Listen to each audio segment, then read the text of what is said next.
तो बहुत से लोग ये प्रश्न पूछते हैं कि क्या नकारात्मक ऊर्जा होती है ना? जैसे कुछ आप अनआइडेंटिफाइड बीइंग्स बोलो या फिर कुछ भी आपके हिसाब से इंग्लिश में आप जो भी उसका वाक्य प्रयोग करते हो वो करो। तो अगर सकारात्मक ऊर्जा का अस्तित्व है, तो नकारात्मक ऊर्जा के अस्तित्व पे ही वो बना है। अगर दिन है, तो दिन का अस्तित्व किससे होता है? अंधेरे से, क्योंकि अंधेरा होगा तो ही हम दिन नाम की कोई चीज़ सुनेंगे, समझेंगे, है ना? तो अगर सकारात्मक ऊर्जा भी है, तो नकारात्मक ऊर्जाएं भी है। अब ये ऊर्जाएं क्या सामान्य व्यक्ति को परेशान कर सकते हैं? बहुत से लोगों का ये प्रश्न होता होगा, है ना? सामान्य व्यक्ति तो व्यक्ति बड़े बड़े अच्छे खासे साधु संतों को भी परेशान कर सकते हैं। और सिर्फ परेशान ही करते हैं क्या, मदद भी करते हैं क्या? तो इसका उत्तर साफ है कि हाँ, मदद भी करते हैं, है ना? जैसे तुलसीदास जी के प्रसंग में आता है कि कोई ऊर्जा उनको आके हनुमान जी का पता, राम जी का पता उन्होंने बता दिया, ऐसे कथा आती है तुलसीदास जी को, है ना? तो ऐसे मदद भी होती है। तो क्या बहुत से लोग इनकी सिद्धि की ओर बढ़ते हैं, है ना? तो बढ़ना चाहिए। पहले तो किसी ऊर्जा को सिद्ध करने के बजाय अगर आप अपने आप को सिद्ध करने पे ध्यान देंगे, तो दुनिया की कोई ऊर्जा, कोई विधि, कोई क्रिया, कोई तंत्र शास्त्र तुम्हारा कुछ नहीं बिगाड़ पाएगा। क्योंकि तुम किसी और को सिद्ध करोगे, है ना? वो बात सही है, लेकिन अपने आप को अगर सिद्ध करोगे, तो तुम अपने आप में ही एक ऊर्जा हो, अपने आप में ही एक शक्ति हो। अब क्या ये परेशान करते हैं क्या? जी हाँ, 100% ये परेशान कर सकते हैं। अब इनके परेशान करने का कारण क्या है, रीज़न क्या है? इनके परेशान करने का रीज़न ये है कि बाबा, आपका आचरण, आपके आचरण की वजह से ही ये सारी चीज़ें आपको परेशान कर सकते हैं। अब आप आचरण में क्या क्या चीज़ें आती है?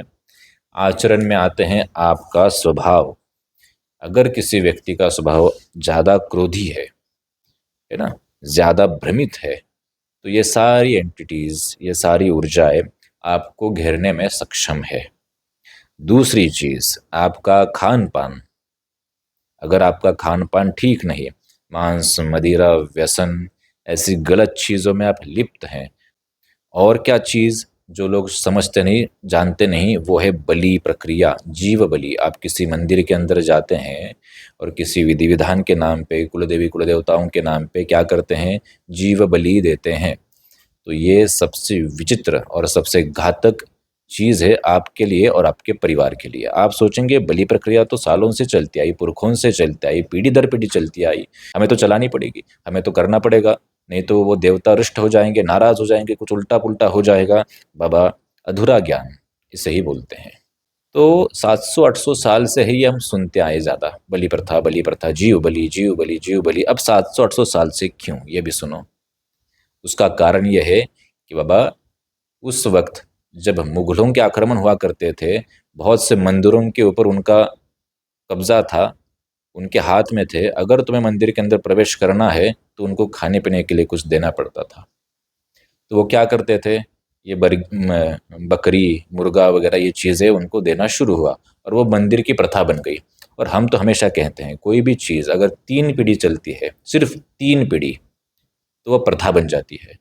और ये तो पीढ़ी दर पीढ़ी चलती आई है। तो ये बलि प्रथा सर्वथा गलत है। राजा बलि जो थे, उन्होंने अपना सर्वस्व अर्पित किया था एक क्षण में। वो राजा बलि के ऊपर ये बलि नाम शुरू हुआ, ये बलि प्रथा शुरू हुई कि जैसे राजा बलि ने अपना सर्वस्व, अपना तन मन अर्पण किया भगवान के चरणों में, वैसे आप समर्पित हो जाओ। इसका कारण ये था। आज भले बड़े बड़े मंदिरों में विधि विधान के नाम पे बलि प्रथा की जाती है ना, तंत्र के नाम पे, शास्त्र के नाम पे, ग्रंथ के नाम पे, क्रियाओं के नाम पे। क्या यह सही है, गलत है? 100%। यह 100% गलत है। बहुत से आपको भैरव जी है, उनको फिर मदिरा चढ़ती है, नहीं तो नाराज हो जाएंगे, 100% गलत है। कोई मंदिर, बहुत से बड़े बड़े तंत्रपीठ है, बहुत से बड़े बड़े मंदिर है, तो उसमें भी बलि दी जाती है तंत्र के नाम पे, विधि के नाम पे। क्या ये गलत है? सही है बाबा, ये 100% गलत है। किसी ऊर्जा को तुम कोई जीव को अर्पित करके, शरीर को अर्पित करके सिद्ध कर रहे हो, उनसे काम ले रहे हो, कल वो तुम्हारा शरीर काटने में, तुम्हारे शरीर का नोचने में कम ज़्यादा नहीं करेगी ऊर्जा। ये भी ध्यान में रखें। अब मांस खाने वाले व्यक्तियों का और मदिरा करने वाले व्यक्तियों का क्या स्टेटस होता है बाबा? अगर कल कभी युद्ध हुआ, है ना? और कभी ऐसा खाने पीने के लिए नहीं मिला जैसे कोरोना में हमने देखा है ना? तो ये लोग तुम्हें काट काट के खाने में कम ज़्यादा नहीं करेंगे। जो एक निहत्थे, जो बोल नहीं सकता, जो तुम्हारा प्रतिकार नहीं कर सकता, उस जीव को काट के खा सकता है, कल वो तुम्हें काट के खाने में कौन-सा ये होगा? आज तो हम कुछ खबरें विदेश के सुन भी रहे हैं कि वहाँ पे इंसान को काट के खा रहे हैं लोग, है ना? अभी न्यूज़ में चल रहा है कुछ बहुत अलग-अलग। तो ये सर्वथा गलत है। अब जैसे हम सिखाते हैं सबको, है ना? जो सात्विक तरीके से विद्या चलती है, भले भी कोई भी क्रिया हो, विद्या हो, वो सर्वथा श्रेष्ठ होती है और उसे काटा नहीं जा सकता। अगर कोई क्रिया की किसी ने सात्विक तरीके से और वो करने वाले के ऊपर अगर उसका उसका तपोबल ज़्यादा है, तो कोई भी विधि उसको कट नहीं कर सकती।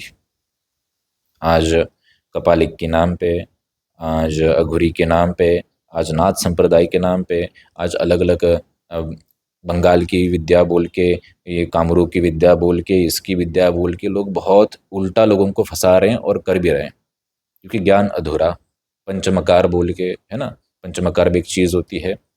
तो ये सब चीज़ें सिर्फ़ अधोगति की ओर जा रही हैं और भारत की अधोगति का कारण भी यही है कि तुम्हारी गुलाम मानसिकता। मुगलों ने वहाँ से मानसिकता शुरू की, बलि देना पड़ेगा, तुम्हारी वो परंपरा बन गई और तुम्हारे देवी-देवता भी बलि लेने लेने लगे। आज हमने खुद हज़ारों लोगों की बलि प्रथा बंद की है। ये बात भी ध्यान रखें। तो नकारात्मक ऊर्जाएँ आपको ऐसे परेशान कर सकती है, इन चीज़ों से दूर रहें। गुरु का सानिध्य प्राप्त करके जो सही मार्गदर्शन देने में सक्षम है, उनका सानिध्य प्राप्त करके आगे बढ़ सकते हैं।